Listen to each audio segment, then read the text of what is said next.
Welcome to the Purple Political Breakdown. If you're going to run a 60-minute TV show where people are yelling at each other and you kind of tell people what they want to hear, that's actually like a really good economic model, right? So that's kind of what we're like against. However, like what we think is like we're just trying to be really efficient with people's time, and it's gotten maybe not so bad, but like that infotainment and the opinions, the bias, and the tuning in and everyone yelling at each other and your you should see these emails we receive, like your heart's racing, your blood pressure's up. We just feel like it kind of went too far one direction, and now we're just going back to being like, tell me what happened, keep it calm, keep it factual. Are you enjoying today's podcast episode? I really hope you do. And I really hope you enjoy the fact that I have an amazing guest talking with me and having this great discussion. If you, as an individual, personally have your own podcast and maybe you want to have great guests on your podcast as well, I got a deal for you. In my description, there is a link to something called Podmatch.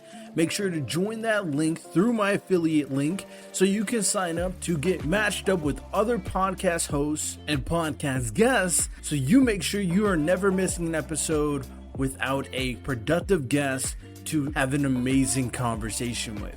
Podmatch is similar to any other kind of matching site for the most part, and it's super easy to use. Just $6 a month, and you can have a guest for each and every podcast episode that is tailored to your specific topic.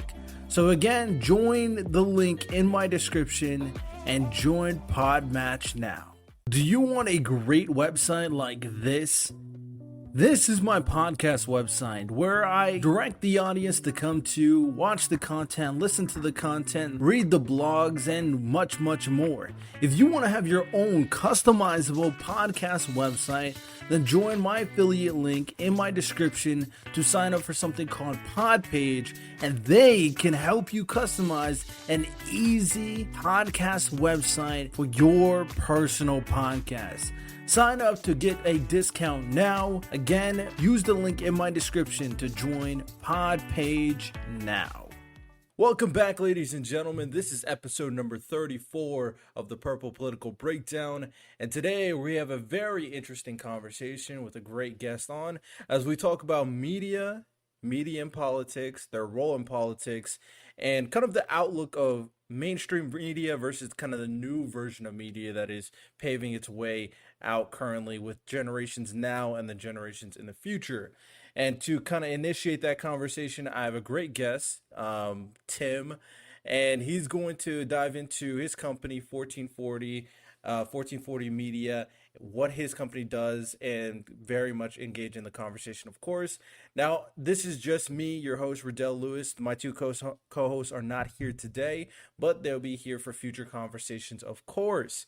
Now, I guess the first things first, I'll be honest, Tim, when you reached out, I actually was using your service before you even reached out to me. So I was subscribed to the newsletter via email, and I would use your newsletter to kind of read some current news that's going on. You know, I see that you guys cover a lot of different things with, like, you have the main topic, you have sports topics, science, politics. Obviously, I dive into the politics a little bit more in depthly, of course, but it's kind of interesting how I was already absorbing the content, and then you reach out to me. So it makes this conversation a lot more interesting, of course. So how are you doing today? How's your day been?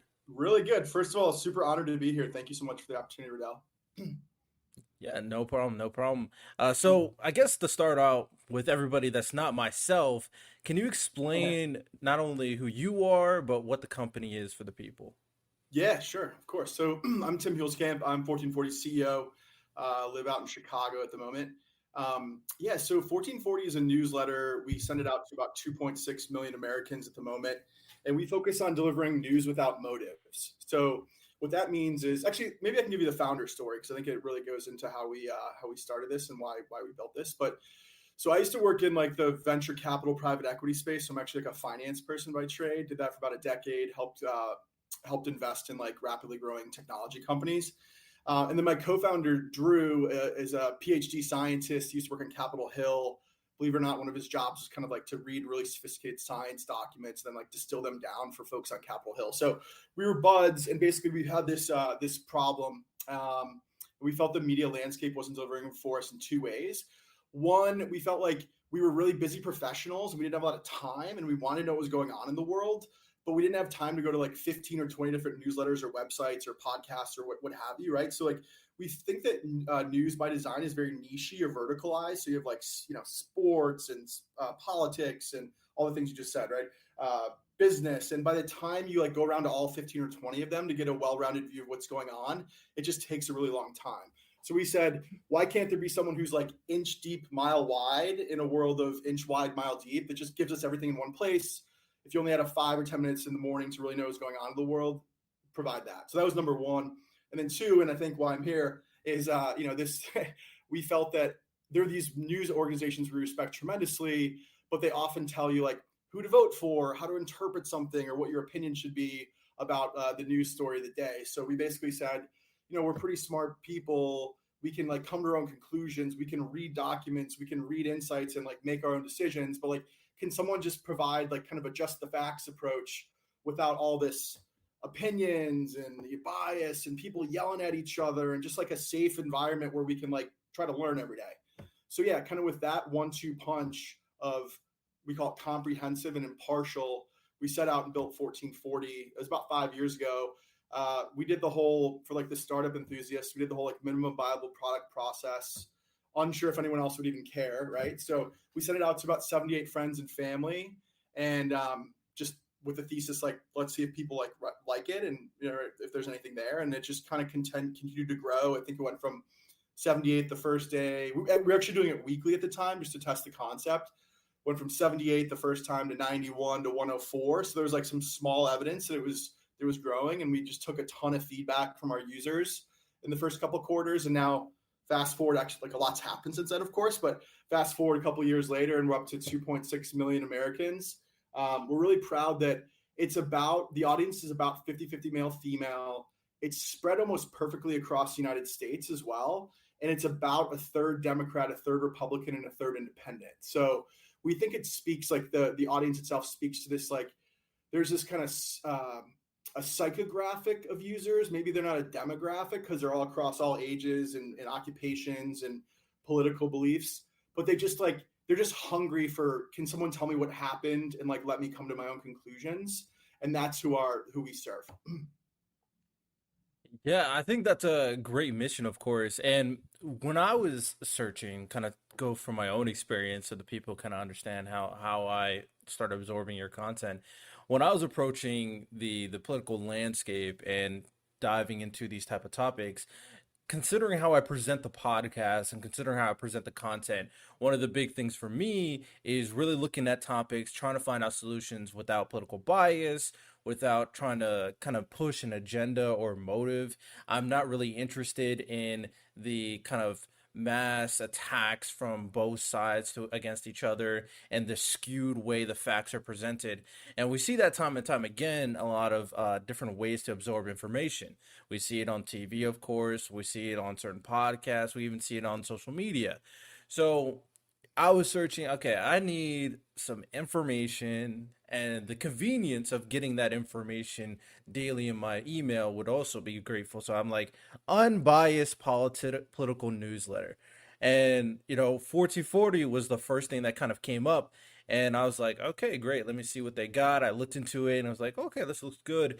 And signed up. And for the most part, from what I've seen, every time I read the newsletter, there was never a time where I felt like they're trying to push me to think a certain way. So that's something I appreciate, and I'm sure the 2.6 million also appreciate, because they a lot of people are just getting tired of this current landscape of trying to make them think a certain way. They want to get the facts presented to them, they want to read it, and they want to make up their own conclusion and their own opinion. And it doesn't even have to be someone like me that rides the middle for the most part. But even Dems, even Republicans left and right, even them, they're getting tired of getting kind of pushed to think a certain way. So to kind of help the people understand how you go about this approach, because for some it's so hard to kind of present information. I don't think it's that hard personally, but for some it is to present information in a very non partisan way, non biased way. How do you go about presenting that information so you're making sure that you're presenting facts and you're allowing the audience to kind of come to their own conclusion? Yeah, yeah, absolutely. So there's a few ways we do this. Our editor can speak much more eloquently here, but I'll give it a shot here. So yeah, I think the first way is one, like knowing which sources tend to just deliver factual information and don't have bias and opinion. So there's actually a lot of new tools out there that do like kind of bias maps and heat maps and like kind of be careful of these sources. They're on both sides, right? The right and the left, and like kind of be careful of them. So I think just after having done this for 5 years, we know like which sources like you just stay away from altogether, or like if someone's reading one of them, or like if my uncle sends me a link from a certain one, I'll tell him like that's be careful with that, like that's like misinformation, right? So that happens quite a bit. And then I think it's like really like in our editorial process, we have a terrific editorial team that's like just reading multiple articles about one topic a day to try to find out one, so they can be really well informed, right? They ask like the deep questions, like they're learners themselves. They want to know what's going on. They want to learn about the topic. So they're going deep, like down the rabbit hole, if you will, and reading, 10 or whatever top articles on the topic. So they can not only compile the information for themselves and our readers as well, but they can also be like, that's not the best article. That's all about, that's all opinions. So I think it's like, yeah, it's a combination of like knowing where to look, and then just like the really strict, rigorous process on just trying to get rid of all of it, right? And like we're not perfect, of course, and like we, one of our taglines is like we're as unbiased as humanly possible. Like we're trying our best here, but like we are really trying very hard to just be like opinion, not here. And also we love opinions. Like there's some incredible opinion pieces every day that are written, but like we think that those have snuck into too much of the news, and the average consumer is just like, cool, man, can someone just tell me what happened? Right. So yeah, I think it's that. And then I think the last thing too is given my my kind of like private equity, venture capital, investment banking background, I actually still help with our business section. I really enjoy writing that every day. And I even like, so you can have facts, but then you can frame it and have motives in a certain way. So one of the examples I like to use, and I'm not going to get the numbers exactly right, but I believe it was in August of 2020. At some point, like in the depths of COVID, right? There was a huge, obviously like huge layoffs in like May and June, and then a couple months later, there was like a huge hiring spree, and there's a couple facts there, right? One, I believe it was August, but I could be wrong. I think it was something like 7 or 8 million jobs were added in August, which is the highest amount of jobs ever added any single month, right? However, there still were something like 10 or 11 million less jobs than at the start of the pandemic, right? So like you go on these sites, and again, to your point about kind of like pandering to specific political beliefs, you go to certain sites and it's like, we are in the best economy of all time, which that's factual, right? Like we ate, but if you define the best of our economy of all time by the highest job growth ever, you can make that argument, right? But then you go to the other site and they say, other sites say we're still 10 million jobs behind, and like it's the worst economy of all time. And I think that's what happens a lot at these like Thanksgiving dinners, right? It's like people get together and they're only hearing certain sides of the story, and it's like, we're in the best economy of all time. What are you talking about? We're in the worst economy of all time. And people are just like speaking past each other. So for us, what we try to do, and like, again, it's because like we're just trying to learn this ourselves. If we were to write that tagline, it would be something like August 2020 unemployment drops from totally making up these numbers, I apologize, 9.2% to 7.9%, adding 8 million jobs, the highest ever in a month. However, the total job figure is still 10 million behind the beginning of COVID. And like, that's the whole story, right? Like that's what you want to learn. But we just find that people pick out what they want to, they're part of it to beat their drum essentially. Yeah, that's a great point. We see that time and time again, and like you said, it's so easy to kind of use factual information, like you said, but present them in a way to kind of push a specific narrative.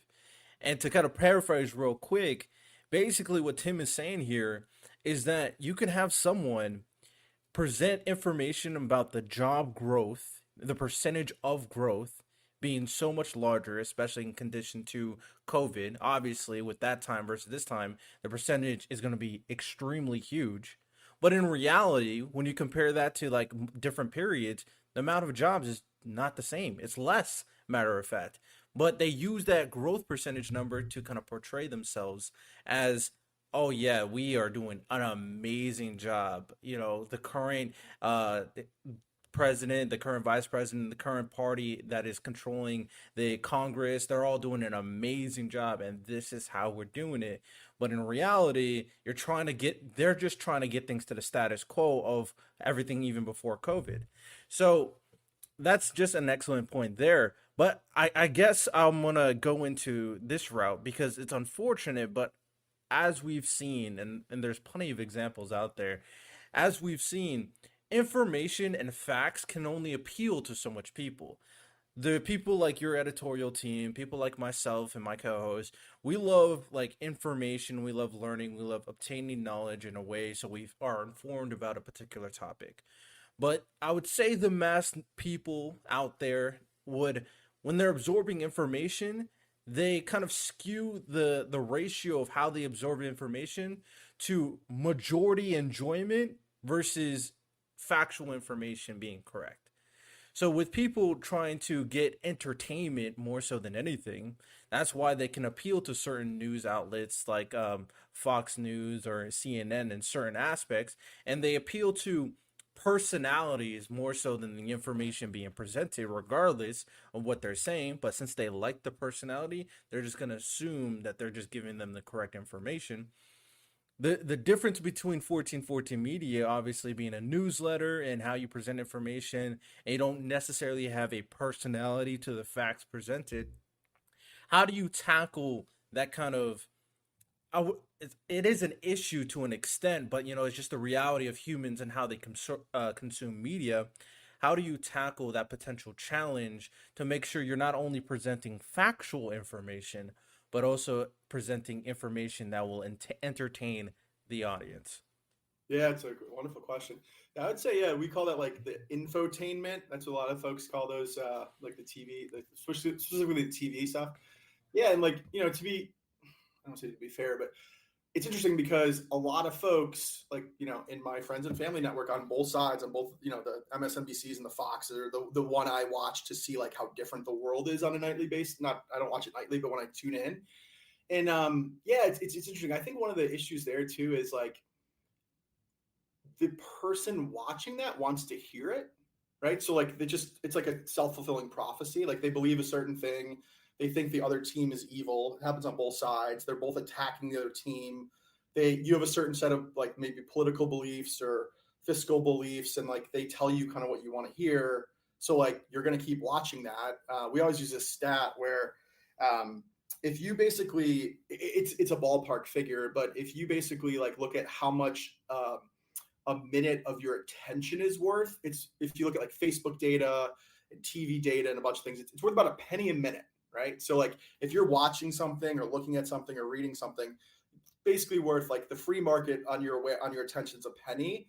So if you're going to run a 60-minute TV show where people are yelling at each other and you kind of tell people what they want to hear, that's actually like a really good economic model, right? So that's kind of what we're like against, but however, like what we think is like we're just trying to be really efficient with people's time, excuse me, and it's gotten maybe not so bad, but like that the infotainment and the opinions, the bias, and the tuning in and everyone yelling at each other, and your you should see these emails we receive, like your heart's racing, your blood pressure's up. We just feel like it kind of went too far one direction, and now we're just going back to being like, tell me what happened, keep it calm, keep it factual. So yeah, like we worry about, like we're not, no company can capture like the entire like TAM, like total addressable market, but a lot of people on all sides, like even like far left, far right, they're getting sick of this, and they're just like, can someone just, again, I know I've said this, can someone just tell me what happened, right? So they're just so fed up with all this all this like the excess stuff going on, and they're like, can someone just give it to me like basically how news was like 40 years ago, right? There were like 3 channels and they told you the facts. And like we get a lot of Walter Cronkite emails like, oh, you guys are kind of like Walter Cronkite, who just told us the facts and let us come to our conclusion. So anyway, so yeah, long-winded way of saying I think like we don't really worry about it because there's so many people out there in America that just want to know what's going on that we think our TAM's like plenty big to even if we don't include everyone. Yeah, that's a definitely interesting way to kind of tackle this scenario, especially since you indicated that the way you present the information is extremely time efficient, so they can grasp it really quickly. And some people, like you said already, are sitting down to focus on the yelling match or focus on some weird agenda that is about to be pushed. But, if you can't capture that enthrallment of getting into that drama, basically, you can at the very least capture the fact that very quick, time efficient wise, they can capture that information and move on with their day, of course. So that's a very interesting model, and it makes sense, of course. It makes sense to kind of go that route to an extent. Have you ever considered down the line presenting information in a more conversational basis where you have some people, maybe some personalities on your company present a more audio form or short form? You can still do short form, especially it's very interesting with companies like TikTok and people like YouTube Shorts, or companies transitioning like YouTube to YouTube Shorts and Instagram Reels. That is another way people are starting to consume information.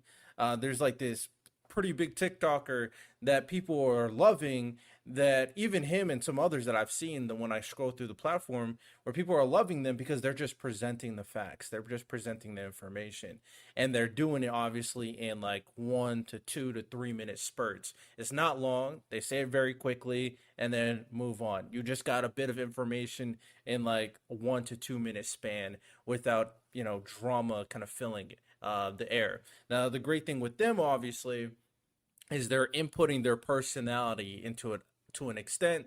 So because they're doing that, you're also entertained, but you're also attached to the personality. So there may be danger. We can kind of discuss that in a little bit. But have you ever thought about kind of approaching it in the future that way in terms of information, especially since you already have the okay quick model right here? Just need to translate that to a video format. Yeah, well, when we do, you're our first call, Radell. You got to help us with that. All right, Audio, got you. audio and the video. But yeah, we haven't done that today. Well, I will say, we do social media. So we have a social media team that does like snippets of news and like stories. So we're on TikTok, Instagram, Facebook, Twitter, LinkedIn, TikTok.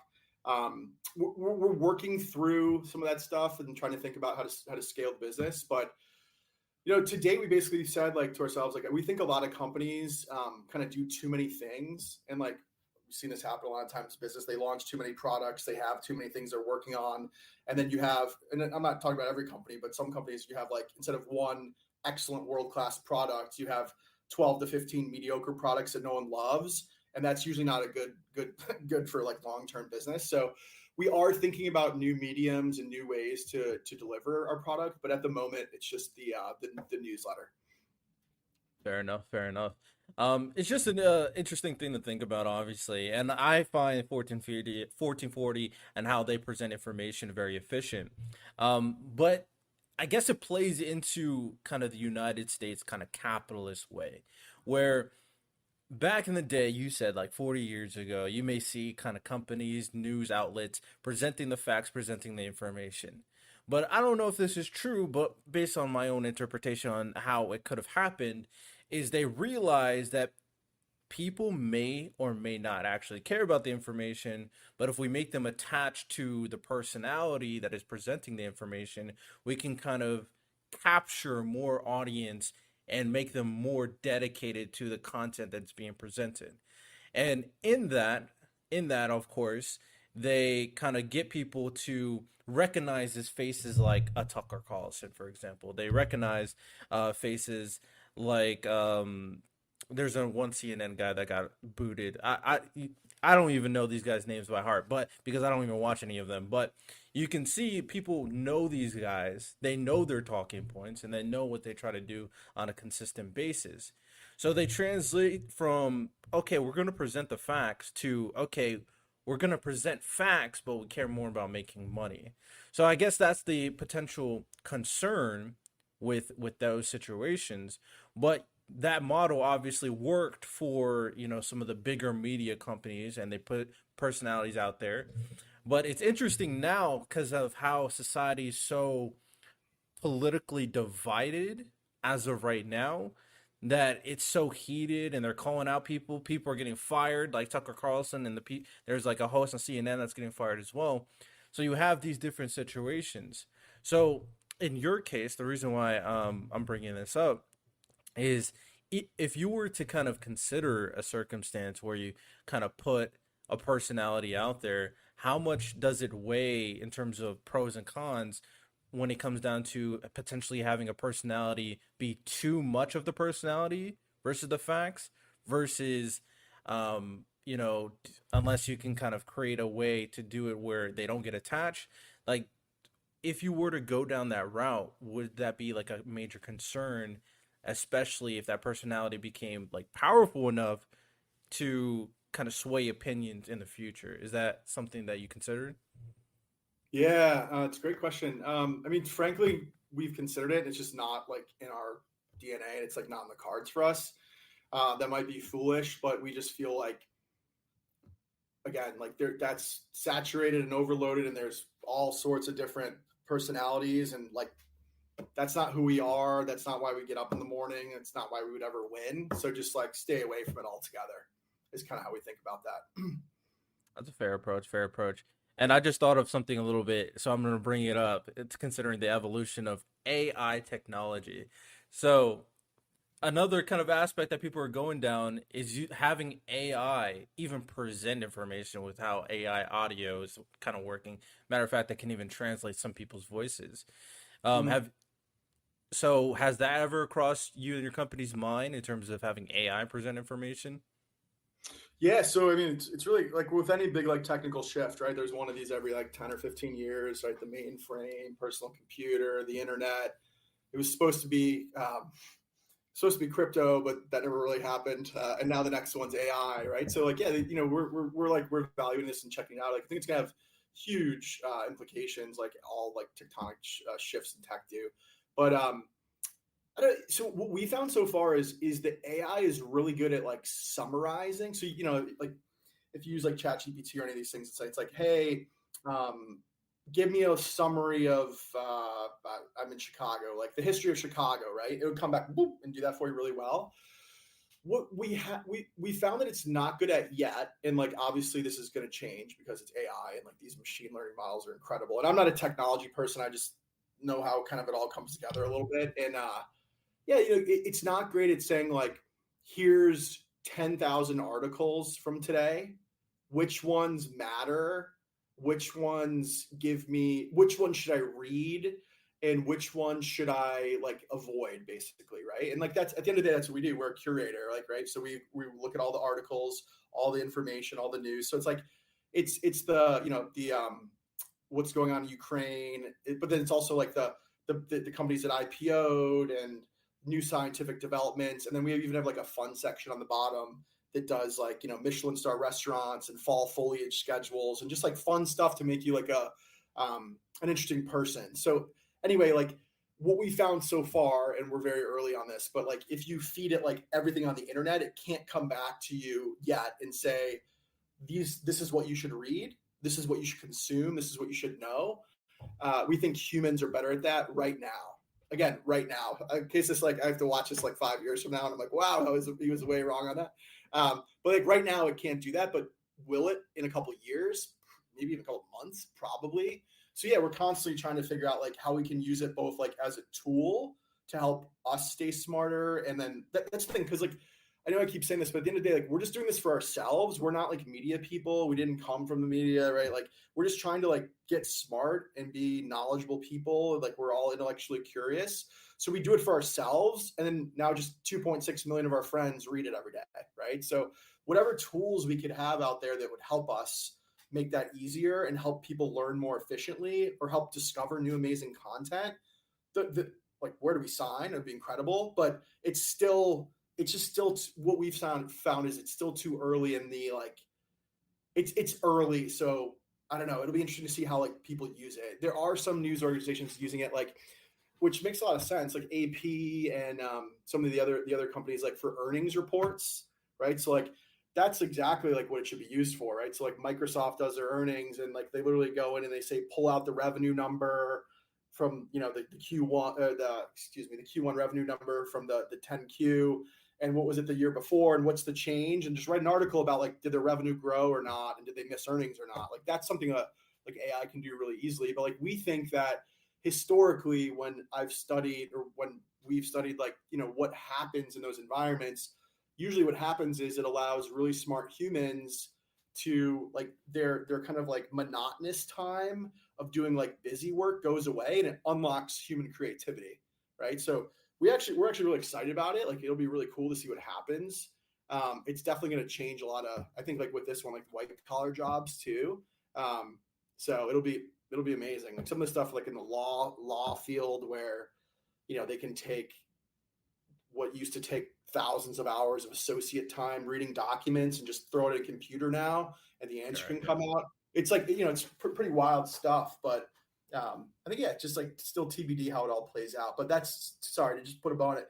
What we see is it's great at finding information, summarizing information. It doesn't have the skill of a human yet in terms of like this is what you should read or this is why you should read that.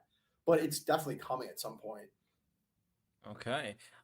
Funny thing you say that is I actually did a podcast episode with a company that is trying to achieve that. I don't know if you heard of them, but they're called OtherWeb, Huh. and they're the ones that they're trying to achieve an AI model that can kind of uh, rationalize good information versus bad information and present only factual, correct information to the people. So I'll tell you more about that later if you're interested. Yeah, But would love to learn more. Would love to learn more there. so to kind of go over kind of the topic of discussion a little bit more, so when it comes down to media, especially as of recently, probably ever since Donald Trump moving forward, the role of media and its role in politics has definitely been, I guess, interesting.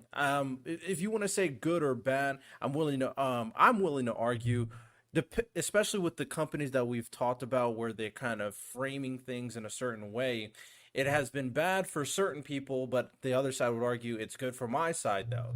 So it seems like media, especially the big media juggernauts, have an active role in perpetuating thought and opinion about political issues and political actors, basically, whether it's a congressman or a presidential candidate.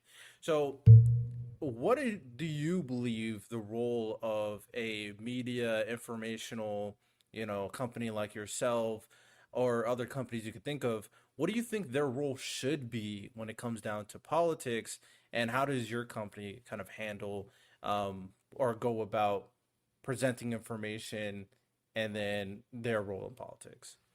Yeah, great question. Um, I mean, I think like the way we think about that is other other organizations have different like motives and different ways they do business. Like to use my penny a minute example from earlier, like if that's the case and you want people staring at screens longer to maximize revenue, it makes sense to me, and I think to a lot of people, that you would say things are a little out there to get a reaction and tell people what they want to hear, and then have people like from different sides basically like in a box, like a verbal boxing match, right? Like a lot of that stuff's very interesting and like it sucks people in. So we're not in that business and we don't really understand it, we don't come from it, but we just know that a lot of people don't want that anymore, and they just want they want, bite-sized tidbits of information where they can learn more and they can go down, when they go down a rabbit hole, they know like it's like a pure learning environment and not everything I just said, or verbal boxing matches and clickbait and all this, all this stuff. So I'm not trying to avoid it.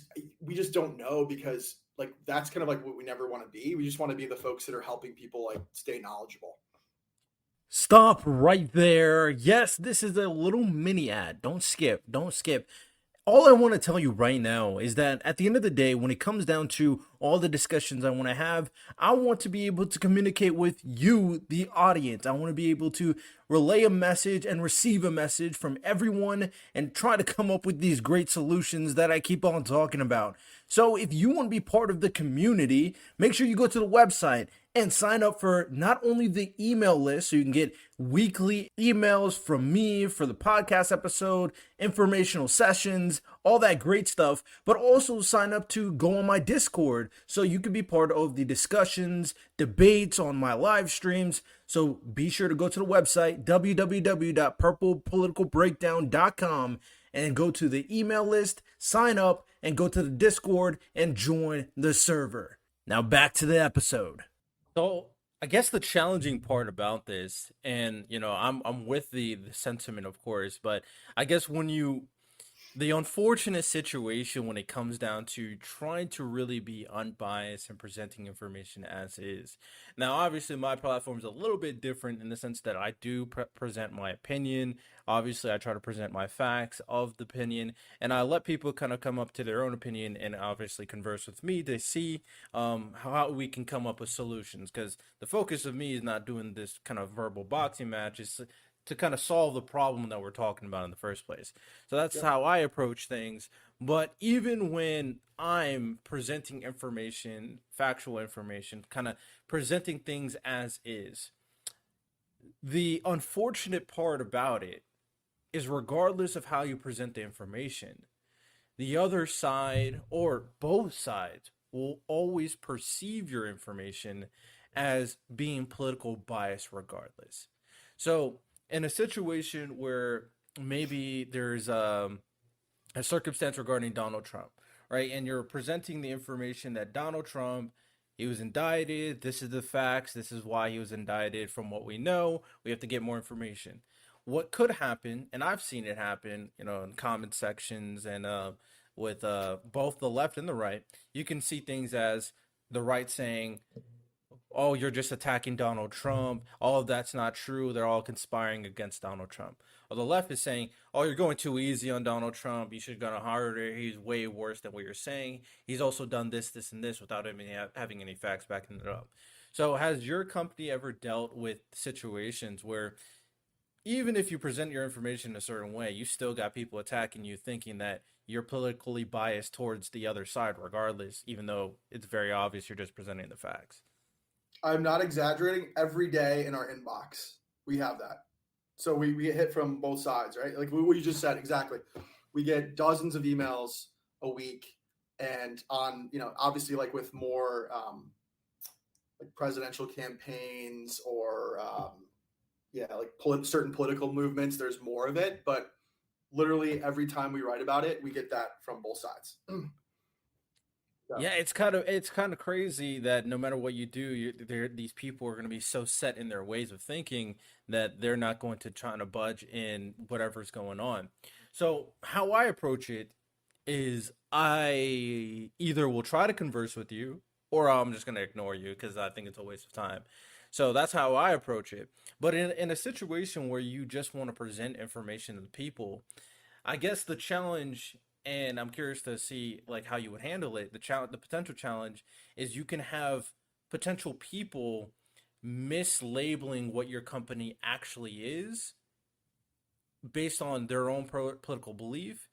And you see it all the time. Maybe you have someone on the left saying, "Oh yeah, they support Nazis or they're racist," or someone on the right saying, "Oh yeah, they're just anti-Trump or they hate they hate Christianity, you anti-religion."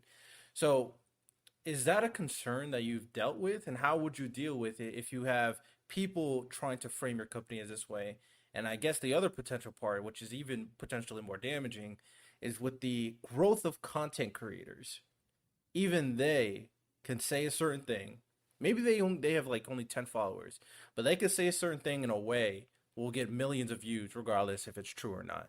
And just say something that's like uh to try to defame your company and try to paint your company in a certain light based on information you presented in a newsletter. Yeah, yeah. So we deal with this all the time. I think I used to lose sleep about this a couple years ago, and now I don't, because at the end of the day, what we think is like there's people from all different political beliefs, religious beliefs, like that when they read certain things, they don't agree with them, and then they think um, that organization is biased against them or something else. You can't win those people, right? Like I hate to, like we're trying to like help the world learn more and everything, but you can't win those people. And on your part about like defaming them, yeah, like or them defaming us, like yeah, like maybe one of our angry readers because we didn't cover XYZ topic high enough in the newsletter, um, goes and tells their friends or their family network that we're left or right or whatever, but we're pretty confident that if they read the newsletter, they would not come to that conclusion. So, like, so there's kind of like, if you look at the political spectrum, there's a bunch of studies on this. There's like, 7 types of voters, and there's like extreme left and extreme right. And that's about like both of those sides, about 8 to 10% of the United States. Like, I understand when they write in, I understand what they're saying and I understand their point of view. But again, like, those are the folks that like listen to the same stuff and see Facebook, the same Facebook articles that tell them what they want to hear, and then listen to the radio that they want to hear, and then listen to the news channel that they want to hear. So it's like you kind of can't beat them. You can't we just don't spend our time thinking about that. We spend about our time thinking about the 80% in the middle, right? So like again, taking out the far right and the far left folks, there's a huge population of people, as you know, Radell, that like are just they just are sick of that and don't want that and just want to know what happened. So that's who we focus on, is like everyone in here, and like you can't win everyone, so we just kind of let it go. Like we respond to them most of the time, unless it's like really angry or weird or anything like that. But yeah, we respond to them like we understand where they're coming from, but they're just in like their little bubble, and they want to hear certain things, and they think if you don't provide those certain things or have a different or even cover something different than that you're not on their team. It goes back to that whole like it's just yeah, that's what I hate just as like American, is just this whole there's 2 teams and everyone hates each other and they're all trying to take each other down. And I think I saw something recently, 74% of Democrats think Republicans are evil and 75% of Republicans think Democrats are evil. So it's like this, tribal, they're bad or you're bad. It's really terrible for our country, but you can't win those people over. Right. So we just kind of like, thank you for giving us, like, what literally will respond like, understood. Thank you for giving us a chance. Like, thanks for giving us a shot and reading us. Appreciate it. And then they unsubscribe. So Yeah, I definitely get what you mean regarding that. You brought up something, and I guess this is more of a more specific question to your platform that I'm interested in. And so just 1 second. Can you still hear me? You're kind of frozen.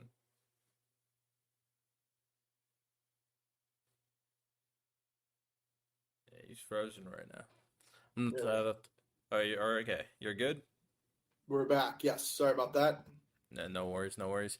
So, you said something that now I'm kind of interested in regards to this. So, when you're presenting information, I think for the most part, when it comes to all the other topics of discussion, obviously when I see the newsletter, there's like 2 to 3 topics that have a little bit more focus because they're on the top right, so they have more text, of course, and most topics like people won't care to an extent that okay, this is higher than another topic because there's really not that kind of tribal mindset in most topics. But obviously, when it comes to politics, and you said something in relation to this, where it may be a political topic, and because they're up top, someone can perceive it as, oh, they're getting this much attention. That means you're for this side because it's a political topic, even though, you cover other political topics lower down. If you just scroll down or just type in the newsletter, you can read more of it.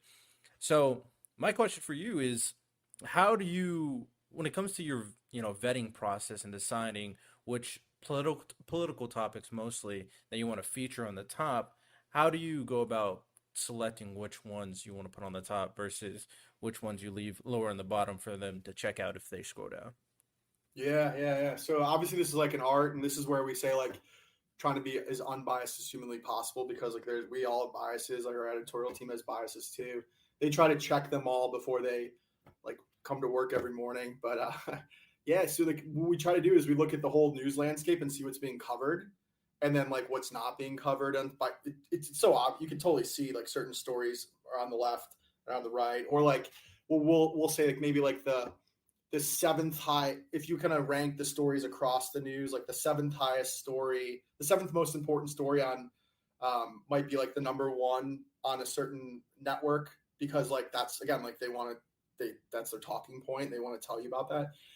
Again, it happens on both sides. So yeah, so we just try to look at like what everyone else is covering, and then making sure we're not missing anything and not including everything. And then we try to think about like the impact. So this is like again like where the unbiased as humanly possible thing comes in. Like it's like what's the most impactful thing in the of the day. So again, I'll talk to our business section, which isn't politics, but like what I try to do is like our reader, they're not coming to if you're a private equity person, you're not coming to 1440 to read the business section, because you're reading like the Wall Street Journal cover to cover, and you're reading like TechCrunch and Pro Rata and all the Forbes and Fortune, you're reading 15 other things. So they're not coming, like that person's not coming for the business section, but they are coming for like the science section or the politics section, because they're not going as deep there. So like when I'm writing the business section every night, I'm writing it not for the private equity person, but for the nurse and the doctor and the lawyer who wants to know what's going on in the business world and doesn't have time to read for an hour or two, and just wants to know like the big pertinent things that are happening. So I kind of use my judgment, and it's like what are the big things that all the financial media companies are talking about, and then like what's also like we use like the term like zeitgeisty, like what's like being talked about today and what's important. Like AI makes a lot of appearances because that's like an important thing to know. The latest like the latest company to IPO will include big like seismic shifts with like Amazon over the last decade kind of wiping out like mom and pop retail. So it's like it's more themes that we're presenting, but at the end of the day, that's what we're trying to do is like someone that knows that space pretty well, like what are the key takeaways, and then try to present those.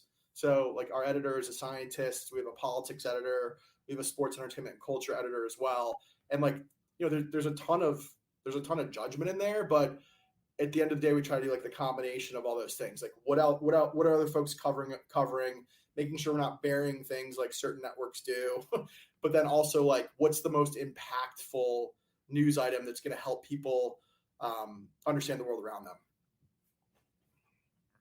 Fair enough. It makes sense based on how you explained it, of course. I would say we got like two to three more talking points before we start wrapping things up. And this is kind of another question because it's very interesting to dive into your company and your model, of course. And as it grows, I feel like these are some things that if you haven't thought about before, you always can consider for the future, especially when you're trying to make people aware that we're really just trying to present information, the facts to people and get people informed. So I guess my other question is, we did definitely dive into the personality aspect and how potential personalities can affect a news outlet or politics outlet, of course. My question here is a lot more formulated way would be like an interview, right? So in an interview style, you would have someone who's just presenting the interview questions, make sure that the questions are strict and to the point of a factual answer hopefully is getting answered. But in these situations where you can, having interviews can definitely get you the ability to hear the input and maybe potential factual opinions. And it doesn't necessarily have to be a political figure, but there's some value of people interviewing, for example, RFK, right? So he's been going around all these different podcasts trying to get his voice known, his opinion known. But there might be some situations that we've already spoke about. Once you have him on, the people on the right say, "Oh, you have him on. You're left wing now because he's a Democrat," even though he kind of sways for both sides.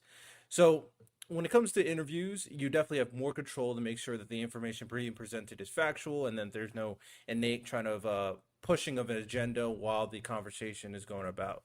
So is this something the company has thought about when it comes down to potential interviews? Yeah, again, we'll call you when we're ready because we don't know. We don't know what we're doing there. We have a lot to learn. But yeah, like, at the moment, the way we've thought about that is like there's not a shortage of interviews. Rather, there's a shortage of like someone to just tell me which interview should I watch. Right. So again, because we're like a curator, that's like our big value add. So it's like, again, here's 30 links, 35 links if you look at our newsletter across all these different topics, like fun stuff, science, etc. But then like we have interviews in there all the time.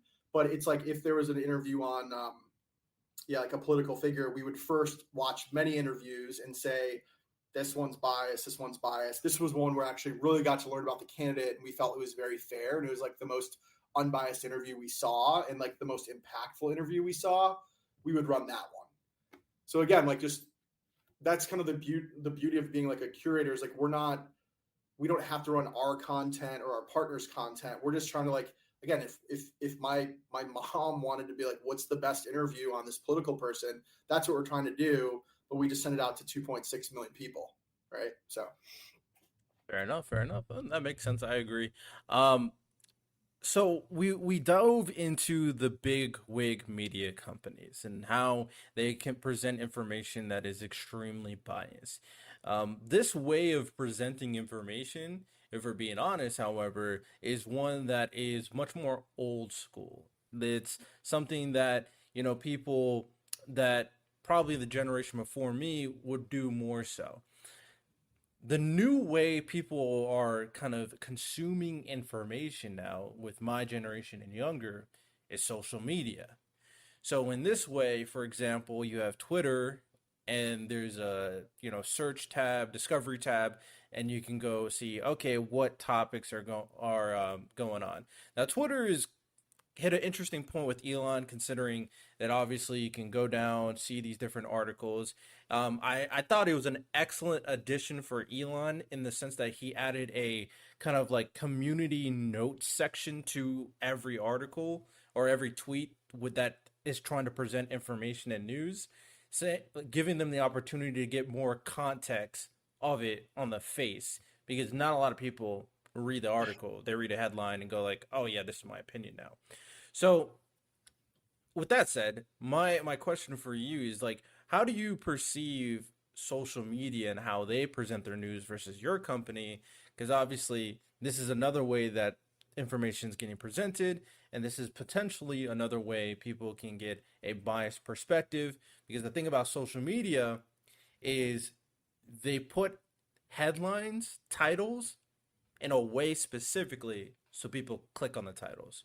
So that one, that's another potential danger is you care about the click through rate. So instead of the outrageous thing you're saying on TV, you're saying an outrageous thing on the title.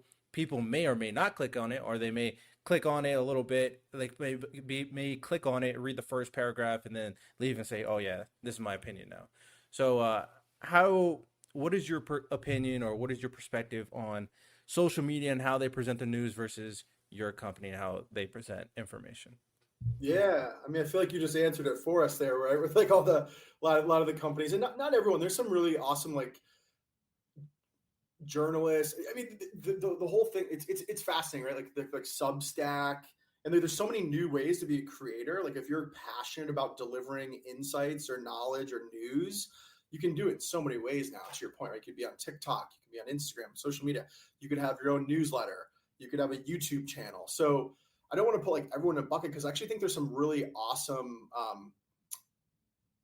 maybe not even like news folks, but there's some like really terrific. I'm passionate about X and I want to tell you about X.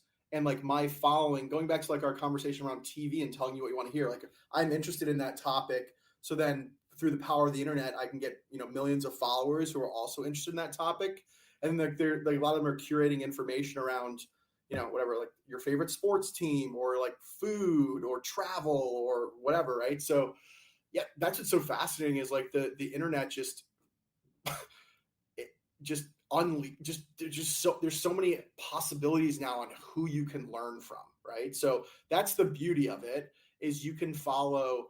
I probably receive. I love newsletters. I'm not just saying that because we run a newsletter company, but like I receive 100 newsletters a week that even if I wasn't in the newsletter realm, I would read because it's like some person is. I'm here in Chicago, right? Some person that like loves the Chicago food scene goes and visits every new restaurant and I trust her opinion and she comes back and tells me if it's worth going to or not, and then if I go which dish I should get, right? It's like that's incredible, right? So people are doing that at all these different levels, like on sports and politics and music and sneakers and history. It's incredible. That's the upside. The downside is because it's no longer like big organizations, big media companies that in the old days like made sure that everything was factual and everything was real. What happens, like the downside is you get everything you just mentioned, all the clickbait and the fake headlines and like weird, I mean, some of this misinformation out there, like again, like as a concerned American, we actually have a lot of people write into us. Remember Snopes.com where you could like see if something was real or not. We have a lot of that type of stuff where someone will like get a link that they get on social media and it'll be some pretty crazy, conspiracy theory stuff. And they're just not even, they don't know what's real. Like, so we have some older readers that'll write in and say, hey, I read this. They trust us to deliver their news. So they write in and say, I read this. I'm not even going to get into what they are. Every day there's a new one. Is this real? Like, should I believe this stuff? Right. So there's just so much information. And obviously like, collusion and all this crazy stuff. So like that's what stinks about it is there's like, I think like, and unfortunately that's like what gets talked about a lot. Like the beauty of it is there's these brilliant people that are passionate about topics and they help you get smarter at things. But then you get like the downside is like there's always bad actors, right? So Yeah, I agree. Yeah, a lot of the great things that you said, and it is when it comes down to the individual entrepreneurial aspect of content creation and presenting information and the individual presenting information, there's a lot to love there. But like you said, since it's not for the most part checked or centralized in a way, there we go. and Yeah. there's no guidelines for them to do certain things, they can kind of go whichever route they want to go. And obviously we're a capitalist country, and they'll go the route which one, and they can, and a lot of people do, will go the route where they will most likely make more money and get more attention. The perfect example, and I don't know if you're familiar with it, but it's a unfortunately, it's a growing trend, and it's so cringe.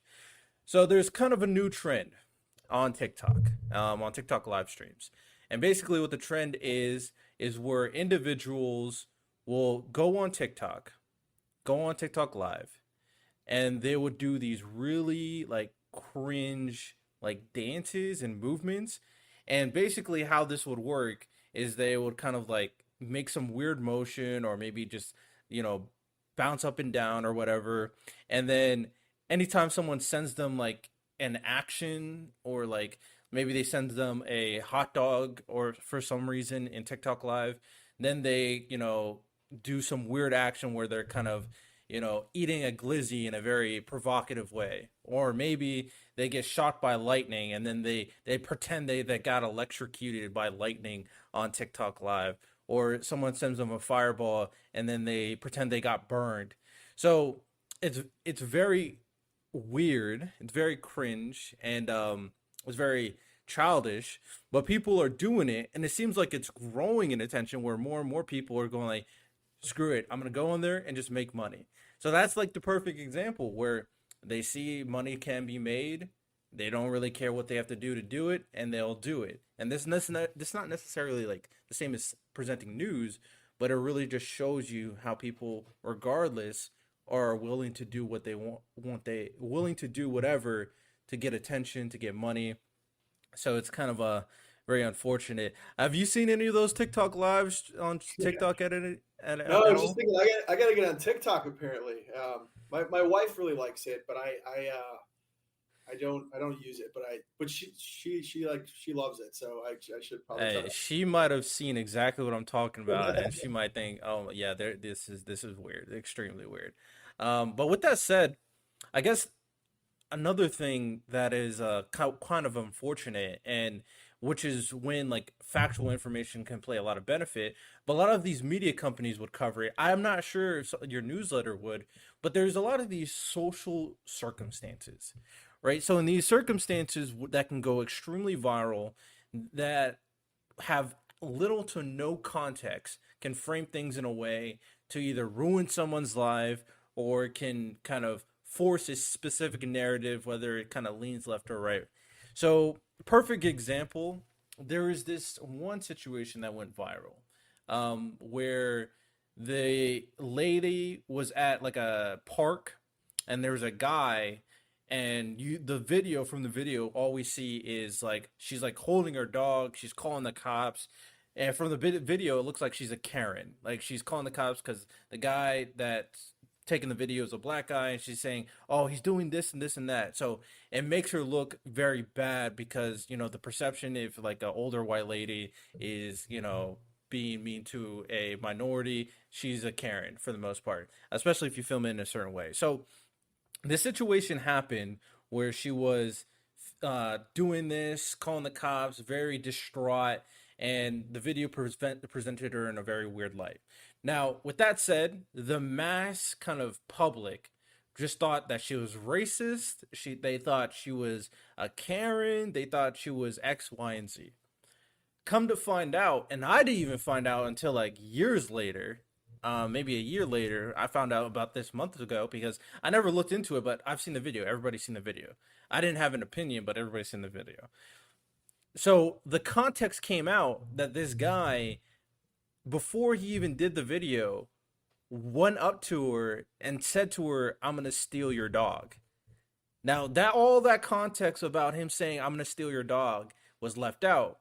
So people just thought that she was going crazy for no reason.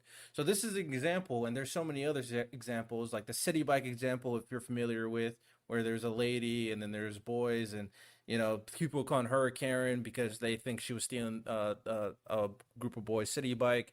Um, there's plenty of other scenarios I can bring up where it's social circumstances between individuals.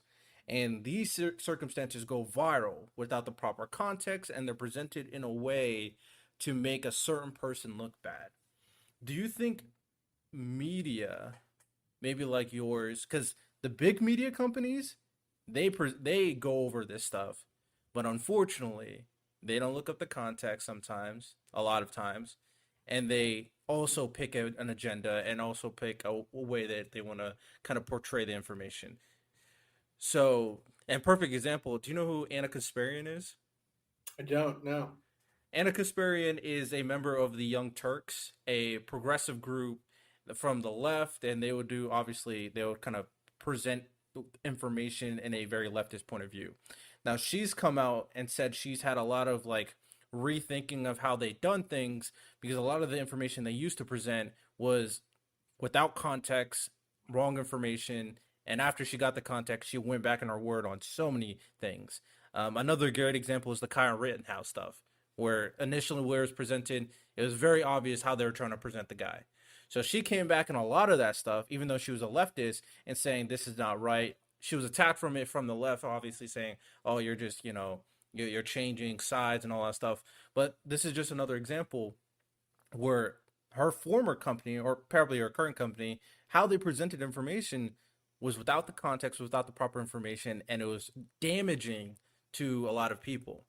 So, do you believe media companies or do you believe other media companies, maybe like yours, should have a role in making sure that these circumstances have the proper context and presenting them, because you already said they present facts, but these are not news necessarily, but they're social situations unless they go viral like Kyle Rittenhouse, but they can just go viral on the internet, obviously. Do you believe they have a role in kind of helping give people the context of these scenarios and situations so these, potential attacks don't happen? Yeah, it's fascinating. I got to check these out because I'm not. I don't know if I can speak intelligently on this because like I haven't really seen much of this stuff. Yeah, I mean, no worries. I'm you. Well, it's hard to say if you've seen certain videos. But sometimes they just, if you're scrolling, you may see them, don't really know the context. And I guess it's kind of similar to a situation where there's a police shooting, right? It would be similar to that situation where someone, a police shot someone, and the narrative initially usually is it was a racist cop, and the France situation is a perfect example. So there's a situation in France where the cop shot this one person of color. He was a immigrant that came to the French country. He shot him after he tried to drive away while he kind of had him at gunpoint. He tried to drive away while the cop was like had his arms in the car. Shot him and killed him. After that, information was presented very poorly, and now there's a bunch of riots in France because of it. So that's another, and we've seen it in this country where there's so many situations, not a lot of context, present information a certain way, and what's the aftermath? Riots, damage, a lot of very bad opinions, a very toxic nature.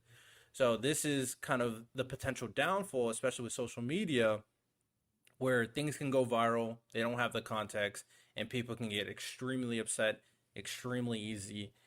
And, that's just unfortunate in those situations.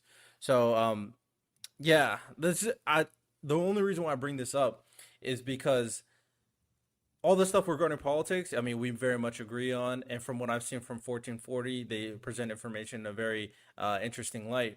I was just curious on how, if ever, you would approach presenting information on more like viral social scenarios to provide context in these scenarios in a way where, people don't go into frenzy and don't really know exactly what's going on.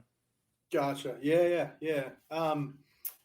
So I think like if that came up, we just try to do like we do everything else, which is like what are the facts we know right now, and like what are those, and try to like uncover those and get to the bottom of them, and then as things stories develop, or to your point, like maybe there's new information that comes to light, like making sure that we're including that as well in the story. Because again, at the end of the day, like we're just trying to like not trying to get you to think this way or that way, or like be on that team or that team. It's like what actually happened, right? Like let's get to the truth. So Yeah. So with that said, my final question is, if you had to summarize 1440 Media and the mission of the organization, especially in comparison to how current media presents information versus social media, we've talked about. If you had to summarize the mission and the way 1440 and companies like 1440s can present information and how that would help society moving forward, how would you go about that? yeah. So I think it goes back to like what we talked about at the beginning, like our 1-2 punch of kind of comprehensive and impartial. So the impartial stuff, like the media bias, it's more interesting and like it gets talked about more. But yeah, at the end of the day, there again, all we're trying to do is we're trying to like learn things ourselves, see all the different sides, and just strip out the opinions and the bias so people can get smart.